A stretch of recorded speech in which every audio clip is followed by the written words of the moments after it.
கடவுள் உலகத்தை படைச்சப்போ அதுல ஒரு அழகான தோட்டத்தையும் படைச்சு அதுல ஆதாமையும் ஏவாளையும் குடியேற்றி வச்சாரு. ஆனா இப்போ தங்களோட மகன் சேத் கூட இனிமே அங்க இருக்க முடியாது. அவங்க உயிர் வாழ்றதுக்கு கடுமையா உழைக்க வேண்டியது இருந்துச்சு.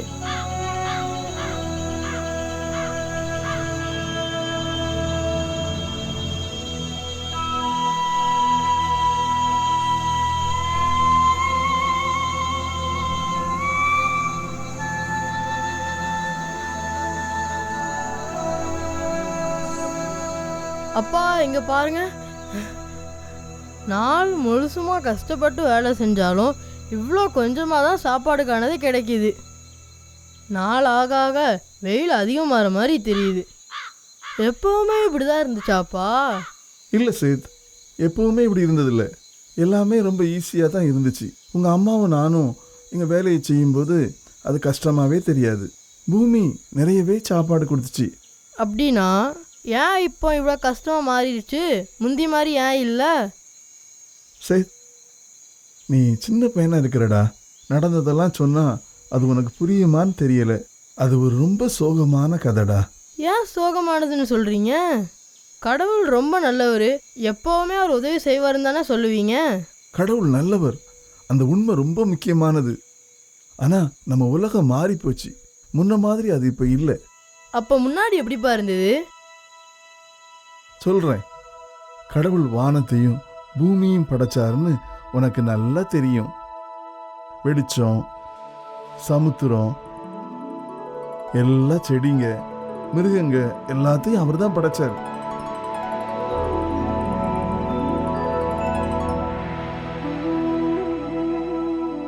கடவுள் அவருடைய வார்த்தையால எல்லாத்தையும் படைச்சாரு. எல்லாமே நல்லா தான் இருந்துச்சு. அப்புறமா பூமியில் உள்ள மண்ணை எடுத்து தான் கையால என்ன படைச்சாரு. என் முகத்துல ஊதுனாரு. அப்ப எனக்கு உயிர் உண்டாச்சு.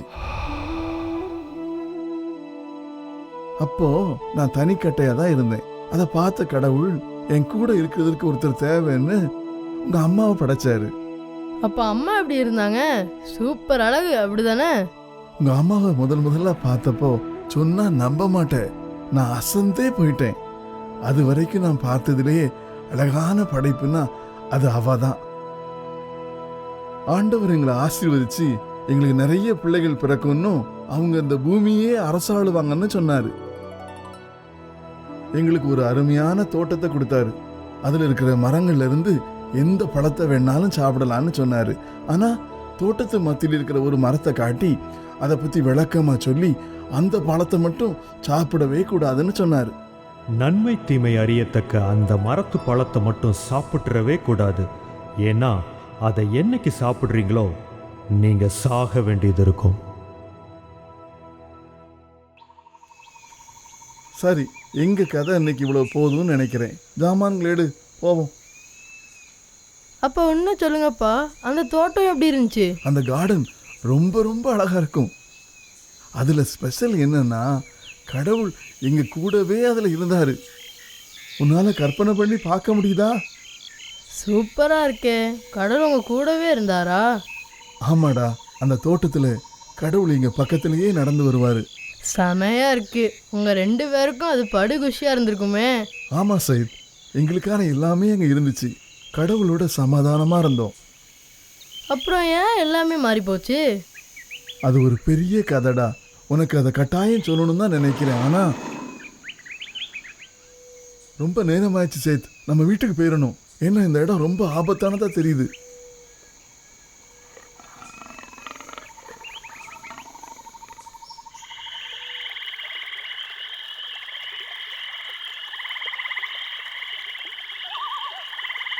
லா லா லா லா லா லா லா லா லா லா லா லா லா லா லா லா.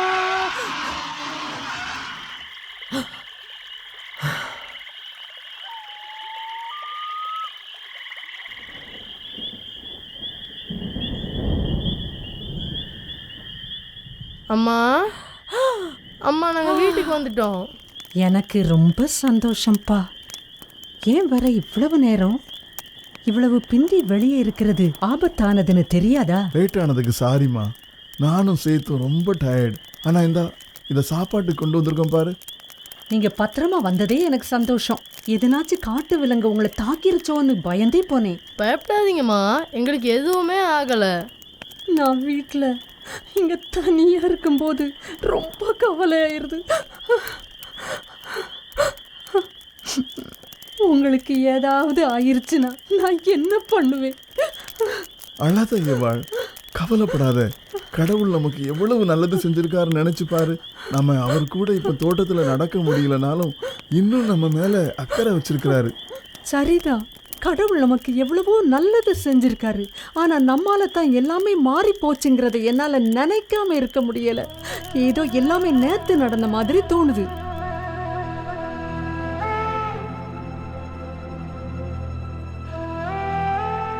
கடவுள் படைச்ச எல்லா பிராணிகள்லையும் பாம்பானது வஞ்சனையுள்ளதா இருந்துச்சு. தெரியாம தான் கேக்குறேன், எந்த மரத்து பழத்தையாவது சாப்பிடக்கூடாதுன்னு கடவுள் உண்மையிலேயே சொன்னாரா? சேச்ச, தோட்டத்து நடுவுல இருக்கிற அந்த ஒரு மரத்தோட பழத்தை தவிர மத்த எந்த மரத்து பழத்தையும் சாப்பிடலான்னு சொல்லியிருக்காரு. ஆனா ஒண்ணு, அந்த நடுமரத்து பழத்தை சாப்பிடவோ ஏன் தொட்டு பார்க்கவோ கூடாதுன்னு தெளிவா சொல்லிட்டாரு. ஏன்னா அப்படி செஞ்சா நாங்க செத்துருவோமா. ஐயே, அது எப்படி உண்மையா இருக்க முடியும்? நீங்களாவது சாகுறதாவது. நீங்க அந்த பழத்தை சாப்பிட்ட உடனேயே உங்களுக்கு நல்லது எது கெட்டது எதுன்னு தெரிஞ்சிடும். அப்போ அது உங்களையும் கடவுள் மாதிரி ஆக்கிறோங்கிறது உங்க கடவுளுக்கே தெரியும், உங்களுக்கு தெரியலையே. என்ன சொல்றீங்க? கடவுளை போல ஆக முடியுமா? ஆமா, நீங்களும் கடவுள் போலவே ஆயிருவீங்க.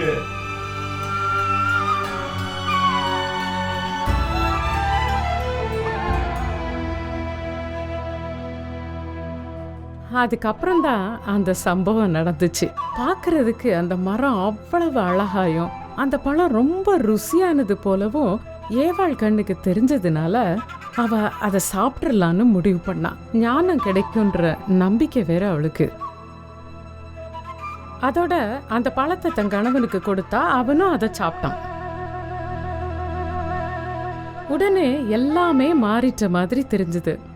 தாங்க நிர்வாணமா இருக்கிறோம்னு தெரிஞ்சு வெக்கப்பட்டாங்க. அதனால கொஞ்சம் இலைங்களை எடுத்து தச்சு தங்களை மூடிக்கிட்டாங்க. கடவுள் தோட்டத்துல உலாவும் போது அவரோட சத்தத்தை கேட்டாங்க. உடனே ஓடி ஒளிஞ்சுக்கிட்டாங்க. ஆதாம், எங்க இருக்கிற? கடவுளே, நீங்க தோட்டத்தில் உலாவுற சத்தத்தை கேட்டேன். உடனே எனக்கு ரொம்ப பயமா இருந்துச்சு. ஏன்னா நான் நிர்வாணமா இருக்கனே, அதான் ஒளிஞ்சிருக்கேன். ஓ, நீ நிர்வாணமா இருக்கன்னு உனக்கு யார் சொன்னா? யாரும் சொல்லியே, யாரும் சொல்லல. நான் சாப்பிடக்கூடாதுன்னு சொன்ன மரத்து பழத்தை நீ சாப்பிட்டியா? எனக்கு துணையா இருக்கட்டும்னு நீங்க எனக்கு கொடுத்த இந்த பொம்பளை தான் அந்த பழத்தை எனக்கு கொடுத்தா. நானும் சாப்பிட்டேன் கடவுளே. ஏவாள், நீ ஏன் அப்படி செஞ்ச? அந்த பாம்பு தான் என்னை ஏமாத்திருச்சு. அதான் நான் அந்த பழத்தை சாப்பிட்டேன். பாம்பே, இன்னையில இருந்து மற்ற பிராணிகளுக்கு இல்லாத சாபமும் மேல இருக்கும். நீ உன் வயிற்றால ஊர்ந்து மண்ணை தின்னுவ. நீயும் அந்த பெண்ணும் எப்பவுமே இனிமே எதிரும் புதிரும் தான். உன் குட்டிகளும் அவ பிள்ளைகளும் இனிமே எதிரிகள் தான். அவளோட சந்ததி உன் தலைய நசுக்குவாங்க. நீ அவங்க குதிங்கால கடிப்ப. ஏவாள், நீ பிள்ளை பெறும்போது உன் வலி அதிகப்படும். உன் புருஷன் உன் மேல அதிகாரம் பண்ணுவான். ஆதாம், அந்த பழத்தை சாப்பிடக்கூடாதுன்னு நான் தெளிவா உனக்கு சொல்லி இருந்தும் உன் மனைவி பேச்சை கேட்டு நீ அதை சாப்பிட்டதுனால இந்த நிலம் உன்னால சாபத்தை வாங்கி இருக்கு. இனிமே உன் வாழ்நாள் முழுசுமா நீ இந்த நிலத்துல கஷ்டப்பட்டு வேலை செஞ்சாதான் உனக்கு சாப்பாடு கிடைக்கும். உன் பயிர்களுக்கு நடுவில் முள்ளும் களையும் வளரும். உன் நெத்தி வேர்வை நிலத்துல சிந்தினா தான் உனக்கு சாப்பாடு. நீ சாகிற வரைக்கும் இதுதான் உன் நிலைமை. நீ செத்த பிறகு நான் உன்னை எடுத்து உருவாக்கின மண்ணுக்கே திரும்பிடுவ. நான் உன்னை புழுதியிலிருந்து உருவாக்கினேன், அதே புழுதிக்கே உன் உடம்பு போயிடும். அவங்க இப்படியா பாவம் செஞ்ச பிறகு கடவுள் மிருகத்தோலால ஆடைகள் செஞ்சாரு. அத அவங்களுக்கு உடுத்தினாரு. அப்புறம் சொன்னாரு, இப்போ இந்த மனுஷனும் மனுஷியும் நல்லது எது தீயது எதுன்னு தெரிஞ்சுக்கிட்டதால நம்ம போல ஆயிட்டாங்க. இனிமே அந்த ஜீவ மரத்தோட கனிகளை சாப்பிட்டு சாகா வரத்தையும் அடைய அவங்களுக்கு அனுமதி கொடுக்க கூடாது. அப்புறமா கடவுள் ஏதேன் தோட்டத்தை விட்டு அவங்கள வெளியேற்ற வேண்டியதாயிருச்சு. அந்த தோட்டத்து வாசல்ல சுடரொளி பட்டயத்தையும் கேருபீன்களையும் காவலுக்கு வச்சு மனுஷன் மறுபடி தோட்டத்துக்குள்ள போய் அந்த ஜீவ மரத்து கனியை சாப்பிடாதபடிக்கு பாதுகாத்தாரு. அந்த நேரத்துல எனக்கு வாழ்க்கையே முடிஞ்சிட்ட மாதிரி இருந்துச்சு. கடவுள் எங்களை ரொம்ப மென்மையாகவும் அன்பாயும் நடத்தினார்.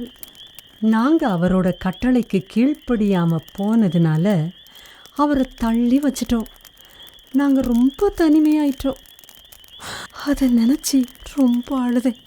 அம்மா, அப்பா, நம்ம எல்லாரும் என்னைக்காவது மறுபடியும் அந்த தோட்டத்துக்கு போய் கடவுள் கூட இருக்கலாமா? இல்லை சேத், அது உனக்கு புரியுறது கஷ்டம்தான். நானும் உங்கள் அம்மாவும் பண்ணது ரொம்ப தப்பான விஷயம். கடவுளுக்கு எதிராக பாவம் பண்ணதுனால இன்னைக்கு நாம் எல்லாரும் அவரை விட்டு பிரிஞ்சு நிற்கிறோம். நம்மோட கீழ்ப்படியாமையினால நம்ம பிள்ளைகளும் தண்டனையை அனுபவிக்க வேண்டி வரும்னு அப்போ நான் கற்பனையில் கூட நினச்சி பார்க்கல. எனக்காக அழாதீங்கம்மா. அவன் உனக்காக மட்டும் அழலப்பா, அவனோட இதயம் பாரமாக இருக்குது. எங்களோட முதல் பிள்ளைங்களான காயின் ஆபேலுக்கு நடந்ததையும் நினச்சி தான் அழுறா. அவங்களுக்கு என்னாச்சு? சேத், அது ரொம்ப சோகமான கதை. அதை பற்றி பேசினாலே உங்கள் அம்மாவுக்கு பிடிக்காது. இல்லை இல்லை ஆதாம், சேத்துக்கும் அது தெரியணும். உண்மை என்னன்னா, தோட்டத்தை விட்டு நாங்கள் வெளியே அனுப்பப்பட்ட பிறகு எங்களுக்கு 2 பையங்க பிறந்தாங்க. மூத்தவனுக்கு காயின்னும் இளையவனுக்கு ஆபேல்னும் பேர் வச்சோம். அப்போ அவங்க எப்படி இருந்தாங்கம்மா? ரொம்ப நல்லா இருந்தாங்க. காயினும் ஆபேலும் ஒன்ன மாதிரி சின்ன பையங்களா இருக்கும்போது எப்பவும் ஒன்னா சேர்ந்து விளையாடுவாங்க. அவங்க வளர வளர அதெல்லாம் மாறிப்போச்சு. காயின் நிலத்தை பண்படுத்த படிச்சுக்கிட்டு ரொம்ப நல்ல விவசாயியா வளர்ந்தான். ரொம்ப கடுமையா உழைச்சி நல்ல பழங்களை அறுவடை செஞ்சான். ஆபேல் ஆடுகளை பார்த்துக்கிட்டான். எங்க எங்க நல்ல புல்வெளி இருக்கு, எங்க நல்ல தண்ணீர் இருக்குன்னு தேடி கண்டுபிடிப்பான். ஒரு நாள் காயின் வயலுக்கு போய் காய்களை பறிச்சுட்டு வந்து கடவுளுக்கு பலியா அதை கொடுத்தான். ஆனா காயின் கொடுத்த அந்த காணிக்க கடவுளுக்கு இஷ்டமில்லாம போயிருச்சு. ஆபேலும் பலி கொடுக்கணும்னு தன்னோட ஆட்டு மந்தையில இருந்து ரொம்ப நல்ல ஒரு செம்மறியாட்டை கொண்டு வந்தான். அந்த பலி கடவுளுக்கு ரொம்ப பிடிச்சிருந்துச்சு. தன்னோட தம்பி கொண்டு வந்த காணிக்க பலியை ஏத்துக்கிட்டு தன்னோட காணிக்கையை ஏத்துக்கிடாததை பார்த்த காயின் ரொம்ப ஆத்திரப்பட்டான். அவன் முகமெல்லாம் கோபம். இத பார்த்த கடவுள் அவனை பார்த்து சொன்னாரு, காயின், நீ ஏன் கவலையோடையும் கோபத்தோடையும் இருக்க? நீ நல்லது செஞ்சனா நான் உன் மேல பிரியமா இருக்க மாட்டேனா? தப்புக்கு இடம் கொடுக்காத காயின், பாவத்தை எதிர்த்து போராடு, அது உன்னை கட்டுப்படுத்த விடாத. ஆனா கடவுள் பேச்ச காயின் காதுலயே போட்டுக்கல. அவனோட கோபமும் பொல்லாத சிந்தனைகளும் அவனை ஆட்டி படைக்கிறதுக்கு இடம் கொடுத்துட்டான். கடவுளுக்கு என் தம்பிய பிடிச்சிருக்கு, என்ன பிடிக்கல. என் தம்பிய வெறுக்கிறேன். வரட்டும், என் கூட வெளியே வான்னு சொல்லி கூட்டிட்டு போய் அவன் என்னை பார்க்காத நேரத்துல அவனை கொன்னு போட்டுடுறேன். காயின் ஆபேலை கண்டுபிடிச்சு தான் திட்டப்படி வேலையை முடிச்சிட்டான். அவனை கூட்டிட்டு போய் கொன்னே போட்டுட்டான். தன்னை யாரும் பார்க்கலன்னு நினைச்சு அந்த இடத்தை விட்டு ஓடிட்டான். ஆனா காயின் செஞ்ச எல்லாமே கடவுளுக்கு தெரியும். என்ன பண்ணன காயின்? காயின், உன் தம்பி ஆபேல எங்க? எனக்கு என்ன தெரியும்? என் தம்பிய பார்த்துக்கிட்டே இருக்கதான் என் வேலை. உன் தம்பி ஆபேலோட ரத்தம் பூமியில இருந்து என்ன பார்த்து கூப்பிடுதே. இப்ப இருந்து உனக்கு சாபம்தான். ஆபேலோட ரத்தத்தை சிந்தின இந்த நிலத்துல உன்னால எதையுமே விளைய வைக்க முடியாது. நீ எவ்வளவு கஷ்டப்பட்டு வேலை செஞ்சாலும் அறுவடை செய்யறதுக்குன்னு எதுவுமே இருக்காது. வீடு வாசல் இல்லாதவனா பூமியில நீ அலைஞ்சு திரிவ.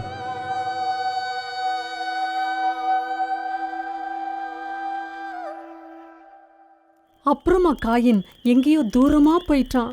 எங்களை விட்டும் கடவுளை விட்டும் தூரமாவே போயிட்டான். பாவங்கிறது எங்களுடைய வாழ்க்கையே முழுசுமா மாத்தி போட்டுருச்சு. எங்க பிள்ளைங்களை அழிச்சு போட்ட சாபத்திலிருந்து விடுபடவே முடியாதோன்னு தோணுது. அம்மா, என் அண்ணன் செஞ்ச மாதிரிலாம் நான் ஒரு நாளும் செய்ய மாட்டேம்மா. நீ செய்ய மாட்டேன்னு நம்புறோம்டா, ஆனா அது உனக்கு கஷ்டமா தான் இருக்கும். பாவம் நம்ம வாழ்க்கையில பூந்துட்டதுனால ஒருத்தரை நேசிக்கிறது அவ்வளவு ஈஸியா வராதுப்பா. அதோட நமக்கு ஒரு எதிரி இருக்கான், நம்மளை அழிக்கிறதுக்குன்னே காத்துக்கிட்டு இருக்கானே. எதிரியா? ஆமாடா, அந்த பழத்தை சாப்பிட்டா நீங்க கடவுளாட்டம் ஆயிருவீங்கன்னு உங்க அம்மாவை ஏமாத்தின அந்த பாம்பை மறந்துட்டியா?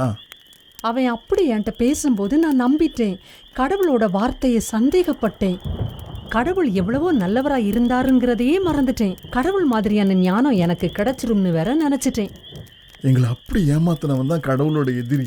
அவன் பேரு சாத்தான். சாத்தானா? அவன் எங்க இருந்து வந்தான்? சாத்தாங்கிறவன் எப்போதுமே கடவுளுடைய எதிரியா இல்லை. கடவுள் முதல்ல அவனை படைச்சப்போ அவன் நல்லா தான் இருந்தான். அப்போ எப்படி அவன் மோசமானவனா மாறினா? அவனை கடவுள் படைச்சப்போ தேவதூதர்களே அவன் தான் ரொம்ப அழகு. மற்ற தூதர்களோட கடவுளுக்கு பணி செய்யும் பாக்கியம் அவனுக்கும் கிடைச்சது. ஆனா ஒரு நாள் அவன் நெஞ்சில கர்வம் பூந்துருச்சு. கடவுளுக்கு சரிசமமா ஆகணும்னு ஆசைப்பட்ட அவன் என்ன சொன்னான் தெரியுமா? நான் என்னுடைய அரியணைய வானமண்டலத்துக்கு மேல உயர்த்தி நான் கடவுளை போலவே இருப்பேன்.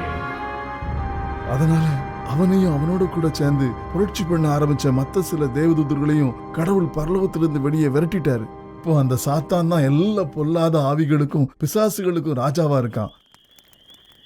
அவன் தான் கடவுளோட பெரிய எதிரி.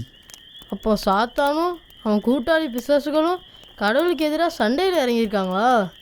ஆமா, இப்போ அவங்களுக்கு இருக்கிற சக்தியை வச்சு கடவுள் படைச்ச எல்லாத்தையும் அழிக்க பார்க்குறாங்க. தீமையினால உலகத்தை ஆளணும்னு சாத்தான் ஆசைப்படுறான். எப்பவும் பயப்பட வைக்கிறான். அப்பதானே கடவுளை தொழாம இருப்போம். ஆனால் அப்படி செய்கிறதுக்கு எனக்கு உரிமை இல்லையே. உலகம் கடவுளோட ஏதாச்சே. ஆமா சேத், சரியா சொன்னேன். எல்லாத்தையும் படைச்சவர் கடவுள். கடவுளுக்கு மட்டும்தான் சாத்தானை தோற்கடிக்கிற வல்லம் இருக்கு. நாம மட்டும் கடவுளுக்கு கீழ்ப்படிஞ்சு நடக்கணும்னு முடிவு பண்ணிட்டோம்னா நம்ம மேல சாத்தானுக்கு எந்த அதிகாரமும் இல்லாம போயிரும். ஆமாடா, அதான் உண்மை. அதை மாற்ற யாராலையும் முடியாது. நாம இப்போ செய்ய வேண்டியதெல்லாம் கடவுள்கிட்ட உதவி கேட்கறது தான். இப்பவும் அவர் தான் கடவுள். அவரால் மட்டும்தான் பாவத்தில் இருந்தும் தீமையான சக்திகள் இருந்தும் நம்மளை காப்பாற்ற முடியும். மண்ணெடுத்து கைகளால் உனையாக்கினே, என் மூச்சினால் நீ பெற்றாய் வாழ்வின் பரிசினை. உனை உயர்ந்த இடத்தில் வைத்துட்டேன், உன் தேவைகள் அறிந்து எல்லாம் அளித்தேன். ஆனாலும் கீழ்ப்படியாமல் போனாய் என்னை, ஏன் நீ நம்பாமல் போனாய் என்றாலும் உன்னை நான் கைவிடே. என்னை விட்டு விலகி ஓடிடும் பொழுதெல்லாம் நான் வேதனை அடைகிறேன்.